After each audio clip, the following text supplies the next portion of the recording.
Why can't I ever find a pen when I need one?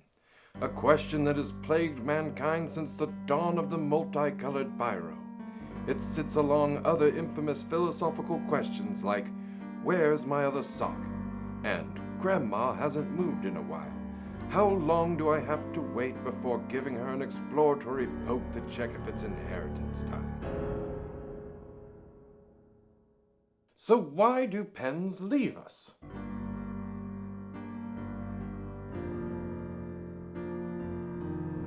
Everyone loses a pen every now and then. It's a natural part of life. But over the past 2 years, thousands of pens have gone missing, just vanished out of the blue as if they were sentient. Now, maybe in 15 years we'll be able to look back on this and laugh, but it still doesn't change how people are dealing with this crisis. I don't even know why I'm making a big deal about this. I'd been coming here ever since the disappearance of my fountain pen. I had been using that pen ever since I got it as a gift 10 years ago. And then suddenly it was gone. And I wasn't even able to say goodbye. Beforehand, I was just using cheap pens. They were easily replaceable. But with this pen, I had to take care of it. I developed rituals with this fountain pen. How and when to clean it, refill it, where to keep it, how to keep it, and how to share it with others. I mean, without realizing it, I developed a relationship with my own pen. I'm not sure why it's still happening now. It wasn't Always like this. Pens have lived alongside humanity longer than any other type of writing instrument. The history of the pen dates back to ancient Babylonia. Almost 6,000 years before its proper use would be discovered by children everywhere as the most effective tool to draw crude representations of the male genitalia in the back of English textbooks. After thousands of years of writers being forced to interfere with swans, geese, and other delicious birds, something miraculous happened. In the late 19th century, John Loud and Laszlo Biro announced their technological marvel, the ballpoint pen, a self-contained ink dispenser that could last up to 2 years, an invention in 1888 that was so astounding that to many it was practically magic. The two inventors were quickly tried as witches and burnt at the stake just to be sure. However, the Biro itself continued to prosper. From signing death warrants to birthday cards, it grew to become a cornerstone in modern civilization. Until now. In a world full of e-cards, audiobooks, and braille, the pen's place dropped from center stage to a poorly written footnote. We brought this on ourselves. The way normal people neglect pens has to be the reason they're leaving us. I mean, there's no other explanation. The only people that still use pens on a regular basis are some of the absolute dregs of modern society. Poets, waiters, crossword enthusiasts. It's no wonder the pens have begun leaving. I'm sorry, if I may. Hasn't it occurred to literally any rational person here that what we're saying is absurd? I mean, like, can't we all just accept the fact that times are changing and maybe we should change with I'm the sorry. time? What about the abuse pens suffer every day?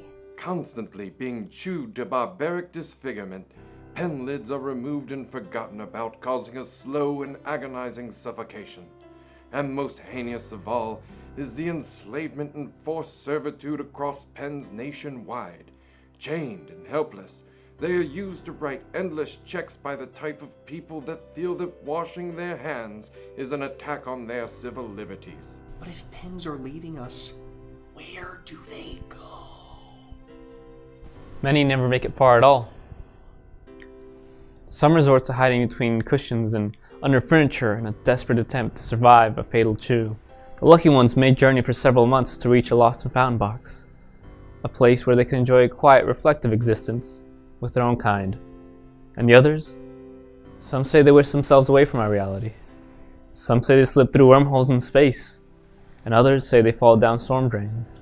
Listen, man, I'm not trying to start something here. All I'm saying is that... You've already started something, No, bro. listen, Don't even I know try. that I have. I'm not trying to fight you on this. What are you saying? What are you saying? All I'm Josh? saying is that Bic is just objectively the best kind of pen. And It's not the best kind of pen. Do you know how they harvest their ink? How do they harvest their It is ink? The same way as every single other expensive. kind of pen, okay? They cost the most. They use the most resources. Bic is and the that is why I absolute do not cheapest. use Have you ever gotten like a 10-pack of Bics for like 50 cents? I did At once. a Walmart or something? And they They're failed cheap. me. They're, They failed me. efficient. They last a long time. And I mean, I just don't even see how we're having this argument right How now. did it last a long time if you lost it, huh? I didn't lose anything. Yeah, that's what you're here for. You Yeah, lost but it. you know what the great cheap thing is pens? when you do lose it, you have 9 more of them. Okay, shh. Megan, do you have something you want to share with everyone? At first, when I lost my pen, I felt hurt and confused and saddened by how quickly everything happened. But you have to understand, it wasn't just a pen. There's a line in A Little Prince. It's the time that you spend with your rose that makes your rose so important. And I can't help but think that that's how it is. And it's like, do we ever stop to think about it? The memories and relationships and the things that give us joy. And it's like, do we ever take the time to show them that we care? No. You know, there are some who believe that we should be indifferent to the objects that we have because they could be gone in a moment's notice. And I think there's truth there. But I think you're right in thinking that it's important to hold the ones that we love and the items that we value close. Because sometimes it takes a jolt of an event to wake us up from drifting through life. In the end, it's important that we remember that pens are a fundamental part of our history, of our culture, and our pencil cases, and we must treat them with the respect and the honor that they deserve. Then, and only then, will pens stop leaving us when we need them the most. And only then will pens once again remain immobile.